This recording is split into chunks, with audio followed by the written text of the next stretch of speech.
La Petite Galerie est un espace original dans le Musée du Louvre puisque c'est un espace dédié à l'éducation artistique et culturelle. La Petite Galerie a pour fonction de donner des clés de lecture des œuvres d'art. On peut considérer que c'est une école du regard qui va permettre d'ouvrir ensuite sur les collections du Louvre. Cette année, le titre de l'exposition est Théâtre du pouvoir. Il s'agit de montrer comment le prince se faisait représenter.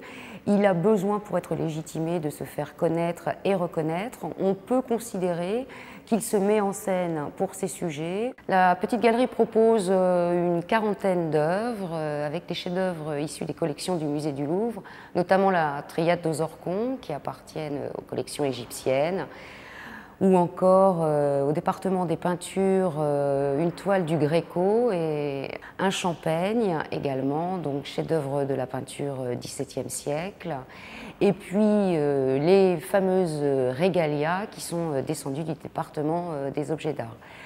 À côté des œuvres issues des collections du Musée du Louvre, nous avons eu des prêts assez exceptionnels, notamment du musée de Pau, dont Paul Mironneau est le directeur, associé cette année à Jean-Luc Martinez.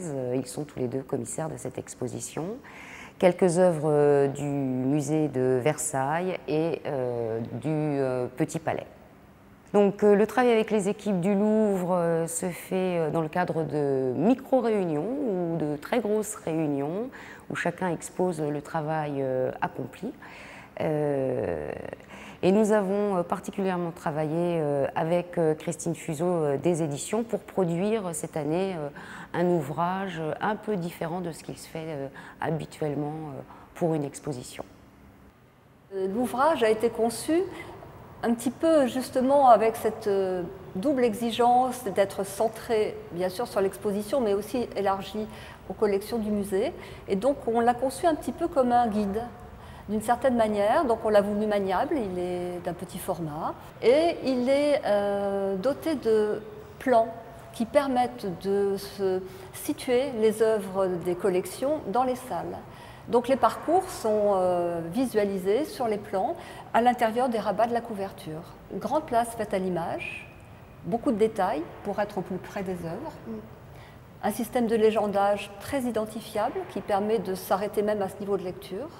Des sujets de fond avec des auteurs du Musée du Louvre. On a une quinzaine d'auteurs dans l'ouvrage qui présentent une problématique très variée autour d'Henri IV, autour du sacre de Napoléon, des diversions aussi jusqu'aux artistes contemporains, puisque Olivier Roller a beaucoup travaillé sur le thème du pouvoir et a fait des confrontations un peu audacieuses.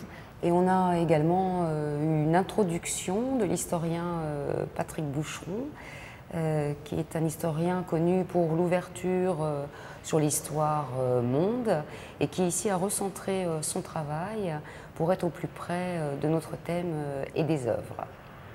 Un bel hommage a été rendu par un auteur de la publication, Paul Mironneau, quand il a reçu l'ouvrage. Il nous a écrit ce petit mot. C'est une publication vivante et même joyeuse, qui invite à la lecture en laissant aux œuvres la place et le rôle déterminant qui leur revient.